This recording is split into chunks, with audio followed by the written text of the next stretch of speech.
નમસ્તે વિદ્યાર્થી મિત્રો, આજે ટેન્સની સિરીઝની અંદર એક નવા ટેન્સ સાથે આપણા લેક્ચરની શરૂઆત કરવા જઈ રહ્યા છીએ. લાસ્ટ લેક્ચરની અંદર આપણે જોયેલું હતું પરફેક્ટ કન્ટિન્યુઅસ પ્રેઝન્ટ ટેન્સ, કે જેમને ગુજરાતીમાં કહેવામાં આવે છે ચાલુ પૂર્ણ વર્તમાન કાળ.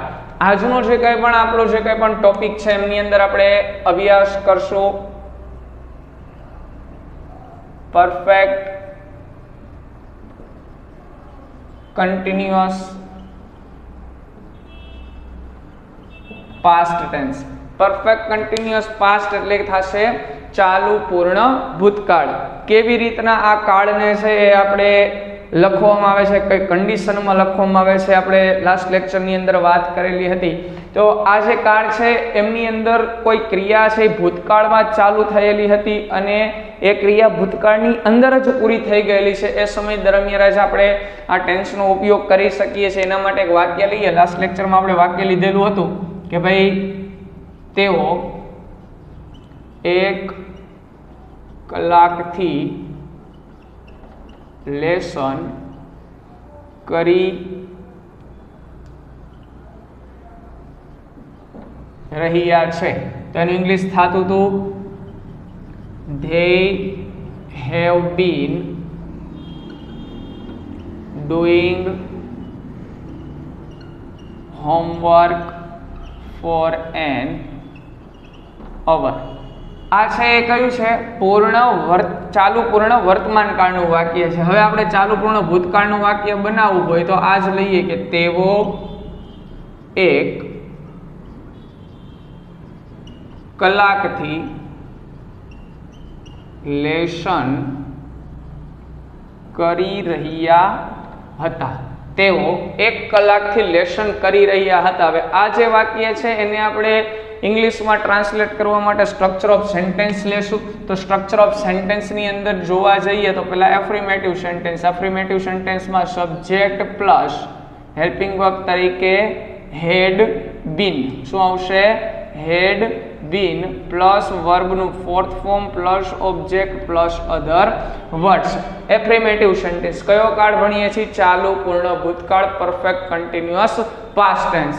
તો એફર્મેટિવ સેન્ટેન્સ માટે subject plus had been plus fourth form plus object plus other words. બધા સબ્જેક્ટ સાથે હેડ બીન જ આવશે. પણ જો આપણે નેગેટિવ સ્ટ્રક્ચર ઓફ સેન્ટેન્સ બનાવી છે તો આપણે વાત કરી હતી કે હેલ્પિંગ વર્બ પછી નોટ, પણ અહીંયા 2 હેલ્પિંગ વર્બ છે એટલે નોટ ક્યાં આવી જશે? હેડ બીનની વચ્ચે. તો વાક્ય થશે subject plus had not been plus V4 plus object plus other words. એટલે આપણું નોટ ક્યાં આવી ગયું? હેડ બીનની વચ્ચે. એવી જ રીતના આપણે જો ઇન્ટ્રોગ્રેટિવ પ્રશ્નાર્થ બનાવવા, સાદા પ્રશ્નાર્થ બનાવવા છે તો એના માટે સબ્જેક્ટ અને હેલ્પિંગ વર્બનું સ્થાન ફેરવવાનું. પણ 2 હેલ્પિંગ વર્બ છે એટલે ખાલી હેડને જ આગળ લેવાનું થશે. તો વાક્ય બનશે had plus subject been plus V4 plus object plus other words. એવી જ રીતના જો આપણે WH ઇન્ટ્રોગ્રેટિવ બનાવવું છે તો એમની આગળ WH કયા? તો કે આપણે જે ઇન્ટ્રોગ્રેટિવ્સની સેન્ટેન્સની આગળ WH લગાડી દો એટલે WH ઇન્ટ્રોગ્રેટિવ બની જાય. તો had subject been plus V4 plus object plus other words.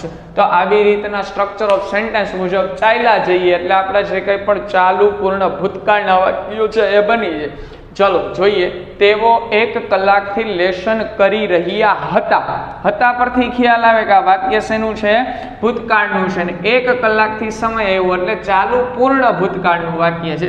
તો તેઓ આપણા માટે સબ્જેક્ટ છે તો ધ્યેય આવી ગયું. એના પછી હતા. હતા એટલા માટે શું આવી જશે સાહેબ? તો કે હેડ બીન. ક્રિયા શું કરે છે? કરવાની કરે છે. તો કરવાને કહેવાય ડુ. એનું ક્રિયાપદનું ING વાળું રૂપ થાય ડુઈંગ. તો they had been doing શું? હોમવર્ક. તો કે શું આપણે હોમવર્ક અથવા લેસન પણ કહી શકીએ. તો આપણે અહીંયા હોમવર્ક શબ્દ લઈએ. હોમવર્ક કેટલા સમયથી? તો કે 1 કલાકથી. તો for an hour. તો they had been doing homework for an hour. તેઓ 1 કલાકથી લેસન કરી રહ્યા હતા. હેડ બીન પરથી ખબર પડી ને એની અંદર મેં કીધું સમય દર્શાવો ફરજિયાત છે. જો તમે સમય ન દર્શાવો ને તો આ ચાલુ પૂર્ણ કાળનું વાક્ય કહેવાય નહીં. એવી જ રીતના નકાર વાક્ય બનાવું તો નકાર વાક્યની કન્ડિશન શું છે તો કે હેલ્પિંગ વર્બ પછી નોટ, પણ અહીંયા બે હેલ્પિંગ વર્બ છે તો ક્યાં આવશે વચ્ચે. તો વાક્ય બની જશે they had not been doing homework for an hour. તેઓ 1 કલાકથી લેશન કરી રહ્યા ન હતા. તેઓ 1 કલાકથી લેશન કરી રહ્યા ન હતા. એવી જ રીતના જો આપણે સાદો પ્રશ્નાર્થ બનાવવો છે, શું તેઓ 1 કલાકથી લેશન કરી રહ્યા હતા, તો એના માટે શું કીધું તું સબ્જેક્ટ અને હેલ્પિંગ વર્બનું સ્થાન ફેરવવાનું. પણ અહીંયા બે હેલ્પિંગ વર્બ છે એટલે ખાલી આપણે હેડને જ આગળ લેશું. તો વાક્ય શું બનશે આપણું? હેડ they been doing homework for an hour. શું તેઓ 1 કલાકથી લેશન કરી રહ્યા હતા? had they been doing homework for an hour. તેઓ શા માટે 1 કલાકથી લેશન કરી રહ્યા હતા? શા માટે? શા માટે એટલે થઈ જાય વાય. તો why had they been doing homework for an hour? Why had they been doing homework for an hour? તેઓ શા માટે 1 કલાકથી લેશન કરી રહ્યા હતા? આપણું છે આ પહેલું વાક્ય છે એફર્મેટિવ છે, સેકન્ડ છે નેગેટિવ છે, થર્ડ છે ઇન્ટ્રોગેટિવ છે અને ફોર્થ છે એ WH ઇન્ટ્રોગેટિવ સેન્ટેન્સ છે. સ્ટ્રક્ચર ઓફ સેન્ટેન્સ મુજબ જ જવાનું છે. સબ્જેક્ટ કોઈ પણ હોય બધાની અંદર હેલ્પિંગ વર્બ હેડ બીન આવશે અને વર્બનું ફોર્થ ફોર્મ આવશે. આ ખાસ યાદ રાખવાનું. બાકી તો આપણે જે કંઈ પણ સ્ટ્રક્ચર સેન્ટેન્સ મુજબ ચાલ્યા જશું એટલે આપણું વાક્ય છે એ ઓટોમેટિકલી કમ્પ્લીટ થઈ જશે.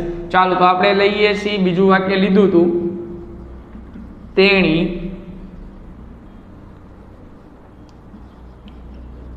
5 દિવસથી ઘર સાફ કરી રહી હતી. તેણી 5 દિવસથી ઘર સાફ કરી રહી હતી. કરી રહી હતી એના પરથી ખબર પડે ભૂતકાળ છે અને 5 દિવસથી છે સમય બતાવ્યો એટલે ખબર પડે કે ચાલુ પૂર્ણ ભૂતકાળ છે. તો ચાલુ પૂર્ણ ભૂતકાળનું વાક્ય બનાવવા માટે સ્ટ્રક્ચર ઓફ સેન્ટેન્સમાં પહેલા સૌપ્રથમ આવે સબ્જેક્ટ. સબ્જેક્ટ પછી આવે ભૂતકાળ છે એટલા માટે હંમેશા સબ્જેક્ટ પછી હેલ્પિંગ વર્બમાં આવશે હેડ બીન. આમાં કોઈ ઓપ્શન જ નથી, એક જ છે હેડ બીન. તો આપણે હેડ બીનનો જ ઉપયોગ કરવાનો. તો સી હેડ બીન. એના પછી આવશે ક્રિયાપદનું રૂપ. અહીંયા શું છે? સાફ કરી રહી. તો સાફને કહેવાય ક્લીનિંગ. આઈએનજી વાળું ફોર્થ ફોર્મ લેવાનું છે એટલે cleaning. She had been cleaning. શું છે? ઓબ્જેક્ટ તરીકે આવશે હોમ અથવા હાઉસ. 5 દિવસથી એટલે આવશે for 5 days. for 5 days. She had been cleaning home for 5 days. તેણી 5 દિવસથી ઘર સાફ કરી રહી હતી. તેણી 5 દિવસથી ઘર સાફ કરી રહી ન હતી. તેણી 5 દિવસથી ઘર સાફ કરી રહી ન હતી. તો નકાર વાક્ય બનાવવા માટે શું કીધું તું? નોટ પાછળ આવે પણ અહીંયા હેડ બીન 2 છે તો આપણે ક્યાં મૂકવાનો? વચ્ચે. તો વાક્ય બનશે she had not been cleaning home for 5 days. તેણી 5 દિવસથી ઘર સાફ કરી રહી ન હતી. શું તેણી 5 દિવસથી ઘર સાફ કરી રહી હતી? સાદો પ્રશ્નાર્થ બનાવો છો. સાદા પ્રશ્નાર્થની અંદર હેલ્પિંગ વર્બ અને સબ્જેક્ટનું સ્થાન ફેરવવાનું, પણ બીન ત્યાં ને ત્યાં રાખવાનું છે. ખાલી હેડ આગળ હેડ આગળ લેશો તો શું થઈ જશે?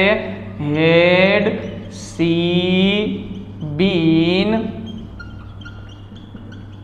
Cleaning home for 5 days. Had she been cleaning home for 5 days? શું તેણી 5 દિવસથી ઘર સાફ કરી રહી હતી?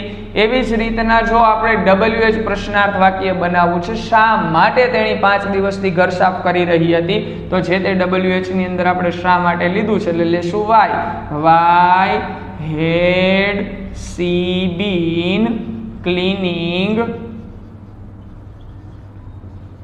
home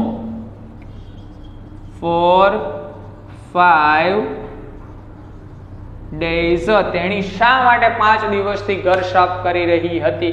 તો આવી રીતના સ્ટ્રક્ચર ઓફ સેન્ટેન્સ અનુસાર સ્ટ્રક્ચર ઓફ સેન્ટેન્સ ખાસ યાદ રાખવાની છે. આપણે અત્યારે 4 પ્રકારની યાદ રાખો. હજી આમાં નકાર પ્રશ્નાર્થ આવશે, ખાલી સાદા નકાર પ્રશ્નાર્થ આવે, WH નકાર પ્રશ્નાર્થ, ઘણું બધું આવે છે. પણ અત્યારે આપણે જે જરૂરિયાત છે, રિક્વાયરમેન્ટ છે, આપણે જે કોન્સેપ્ટ ક્લિયર કરવાનું છે એના માટે જે બધી જરૂરિયાતો છે ને અહીંયા આપેલી છે. આટલી વસ્તુ તો મગજમાં મૂકી નાખી દેશો એટલે હું ગેરંટી આપું છું તમારે ટેન્સમાં એક પણ પ્રકારનું માર્ક નહીં કપાય. અને જો ટેન્સ આવડી ગયા એટલે ડુ એઝ અ ડાયરેક્ટેડ ની અંદર બીજું આવે છે પેસિવ વોઇસ, જેન્ડર, નંબર, આ બધી વસ્તુઓ તમને આવડી જશે.